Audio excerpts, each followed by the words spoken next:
Everybody, welcome back to this special series about digital transformations. As we transition from, COVID as what we've been living in for the past couple of years, hopefully to coming out of it, and all the things in between. I mean, obviously our business model has been shifting and changing, but it feels like digital transformation has occurred, but it's still not fully occurred, meaning Zoom, and we've said this before on the other episodes, we had Zoom and holding up a shield was not digital transformation. It's just another digital tool that can help with communication. This series is powered by Romans CAD, and I'm happy to, again, to have my friend Jean-Marc Petitboy. He's one of the principals at Romans CAD, join us as one of the premier solution providers as people transform digitally. And today we're joined with Mitchell Harvey from Deckers, who is the head of 3D, the head of digital at Deckers Brands. And Deckers, interestingly, is one of the leading companies in this digital transformation stream that we have, Mitchell. And what's interesting about it is like your product categories are so diverse. So it's really interesting as you guys, keep going down this digital path. Maybe really quickly, I mean, you guys have been working around this digital transformation for many, many years. How long have you guys been at this point? Yeah, it's been 7 years. Prior to me starting at Deckers, there was a 3D printer and a guy that ran that, and so that's sort of where they started, and then realized that we need to do much more, and there's much more opportunities there. So yeah, it's been seven years.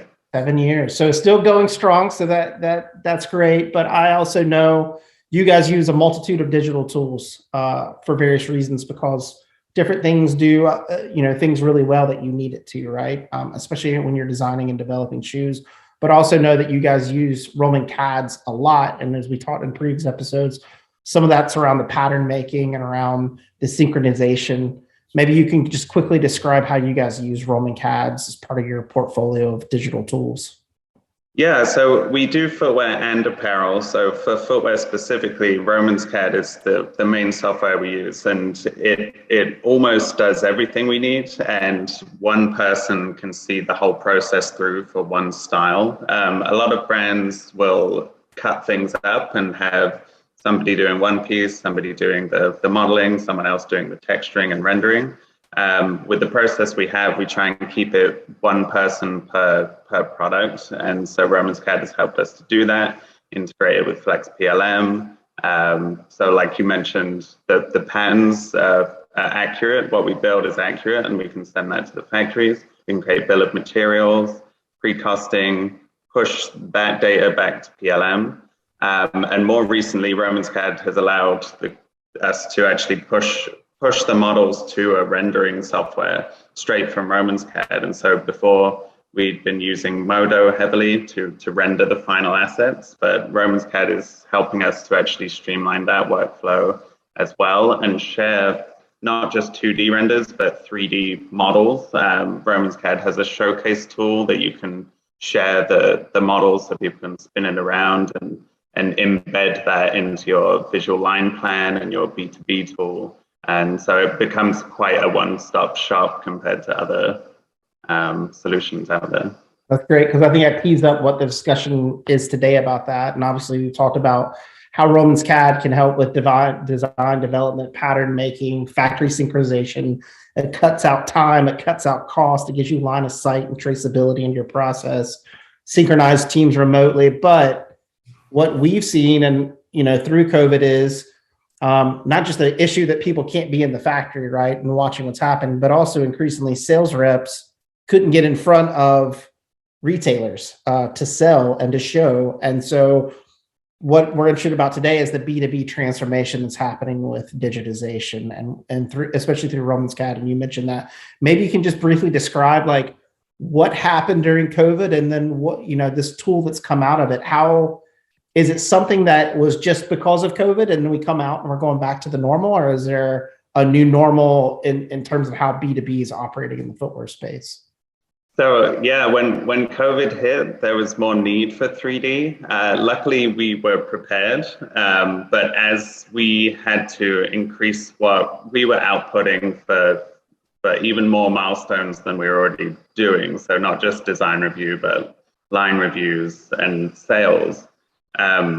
We had all these models, but not necessarily a good platform to show them all, because when you're selling, you need all the product information, and you need to be able to sort those by region. And so your whole line needs to be visual and changeable. So you can so reps can sit with buyers and create assortments and have that go through to your, to all the way to like ordering, right? And so we knew that we needed to make sure we were building the top priority stuff that was high risk. There was a lot of things not arriving, a lot of meetings that couldn't happen. And the one big call out was, we don't really have a visual B2B platform. We don't really have a visual line planning solution either. So you have your Flex PLM in the early stages, and you have like a rudimentary B2B tool. We actually had one that we owned. And so that was the benefit there, where we could have looked at outside solutions to create this visual B2B tool.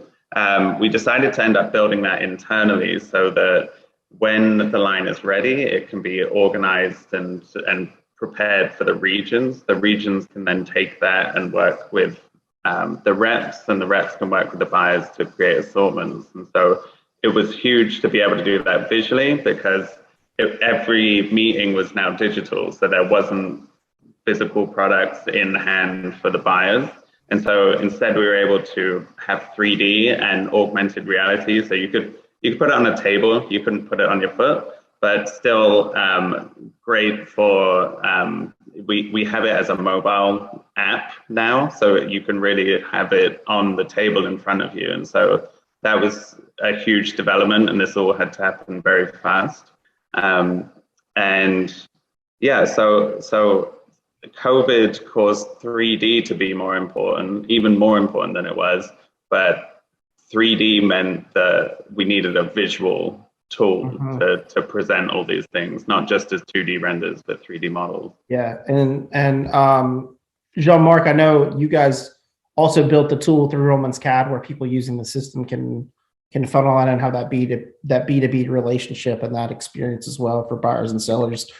Maybe you want to quickly talk about that too, from your standpoint of how effective it is, because obviously you're the biggest proponent of talking about synchronizing the flow right across. And for a long time, we talked about digital transformation in terms of operations, and now that flow and value is spreading to where we're actually selling shoes to retailers. So maybe you can talk a little bit about that process too. Yeah, exactly. So why is it so important to have this workflow and synchronization? I think more and more consumer would require pertinent information, sustainability level, traceability.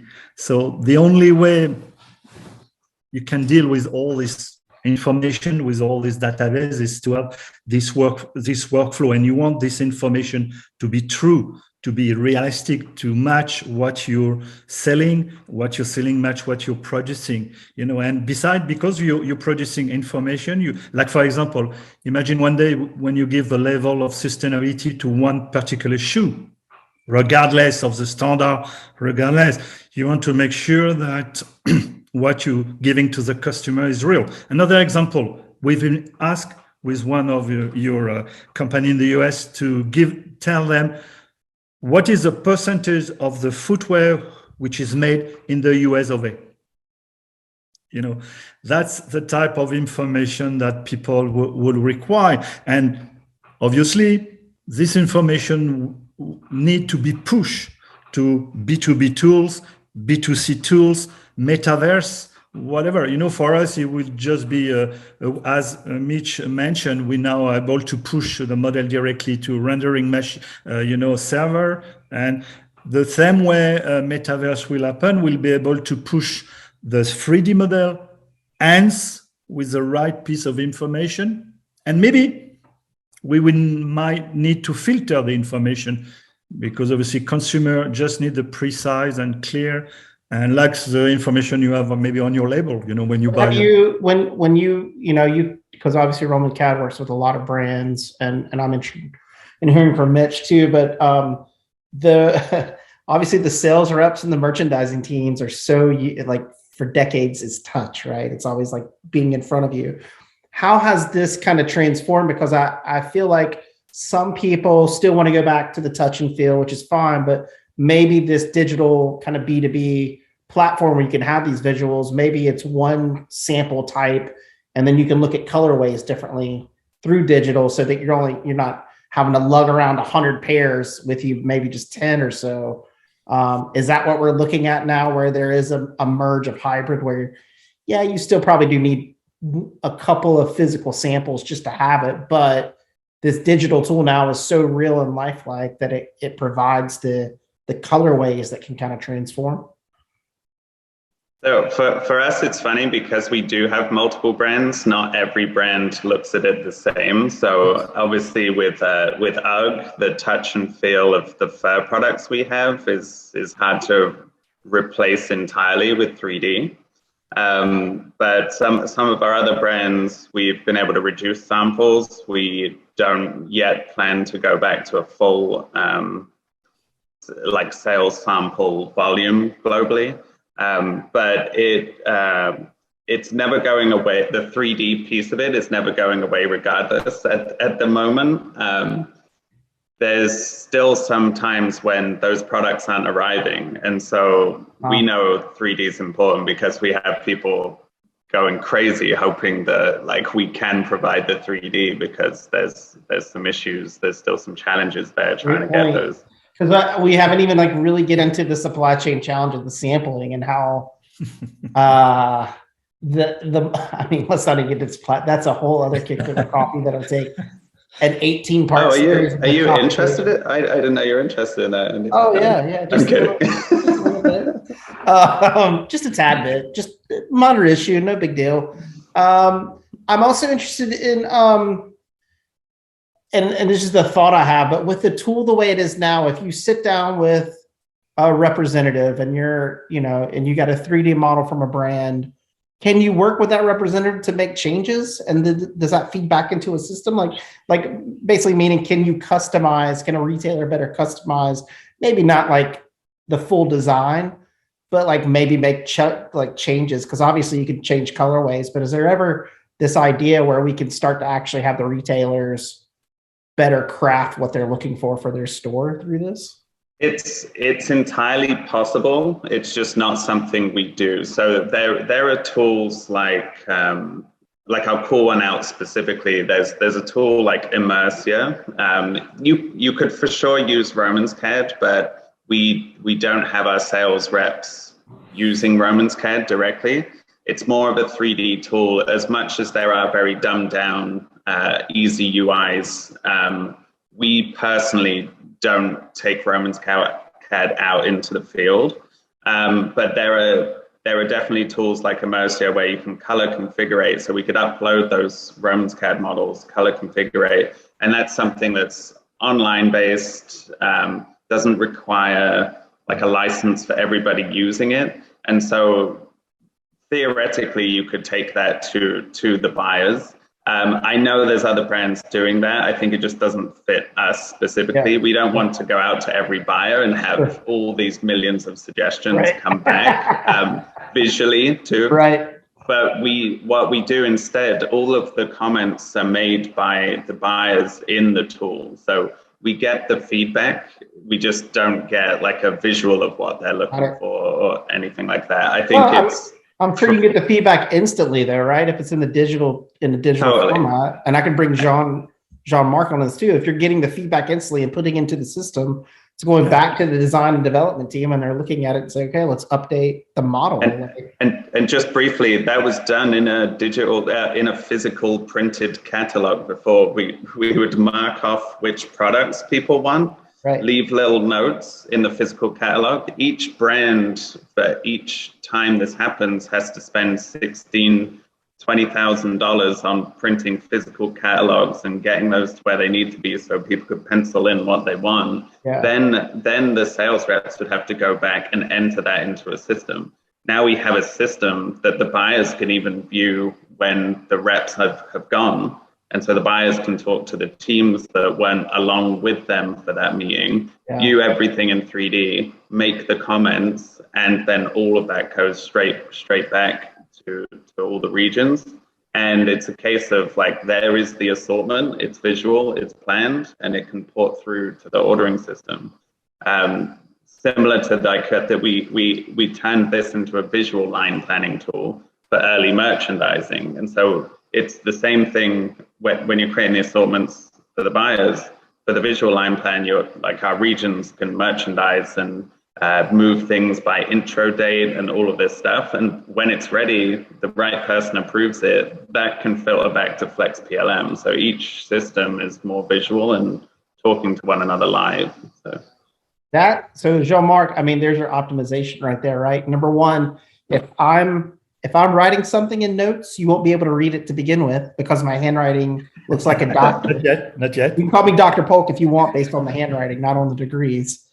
But then just the time waste of going back and like maybe you didn't make the right note and you completely forgot. But here you've got the synchronization straight from merchandising and retail teams feeding into a system where you're instantly getting it and everybody's in sync. Exactly. It's another example. Yes, getting the right synchronization, making sure we got the right piece of information, and as Mitch said, not too many, because of otherwise, trying to get the right information, and also taking care of the liability behind the information. As I say, if you start publishing, index or result on the product, you have to be careful. Hence, you need to make sure that your synchronization between all the different stakeholders. Yes, it's one of the key will be obviously to have this synchronized workflow. Easy to say, not obviously, because you are dealing with different system. It's a complex task. But I would imagine as time goes by, everything starting to be more, of the street. Common. And we'll get better, obviously, every day in that area. Great. So, folks, again, go ahead, Mitch.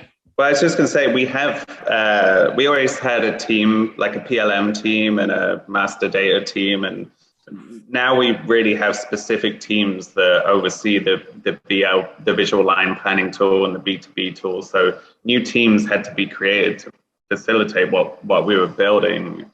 So it shows how important that was, that DEC has invested in a team like that to make this happen. It's just so many hours are saved. It's a no-brainer to invest in a system like this, whether external or internal. Yeah, and I think that's a great point. So obviously B2B transformations happen during COVID, but as we come out, these tools, Roman CAD especially, has a tool where people can not just design, develop, and work with the factory, but actually work with B2B systems to optimize there as well, where there is a lot of waste of time. Maybe there's miscommunication, maybe things are captured properly. But again, too, to Mitch's point, like maybe the sales rep goes back and doesn't log it in for 2 weeks, and you've lost 2 weeks of time from actually going back and working on this stuff too. So it's all of the forecasting, from if it's the visual line plan, the regions and their forecasting, and you see it all round up, or whether it's the selling and you're seeing all that forecasting, people can figure out like, okay, we're low here, we need to like increase it here, and you can do everything like with the dashboard that's showing you everything that's happening within the system. Yeah. Awesome. Folks, this was the B2B edition of this digital transformation series powered by Romans CAD, to take a look at what's happening really quickly. I will say, if you have more questions about this, to contact Jean-Marc, and he can cover more about what it is and even do a demo of what the platform's doing and talk more about optimizing time. But appreciate you guys listening. The next episode that'll drop, we'll have Mitch back. We'll be focused on direct-to-consumer marketing and engagement through 3D and what's happening in that space. So with that, thanks very much. Keep drinking coffee. That's right. I got my top number right there. And until next time, wait for the next episode to drop, because that one's just going to be just as fascinating as this one. Thanks, guys.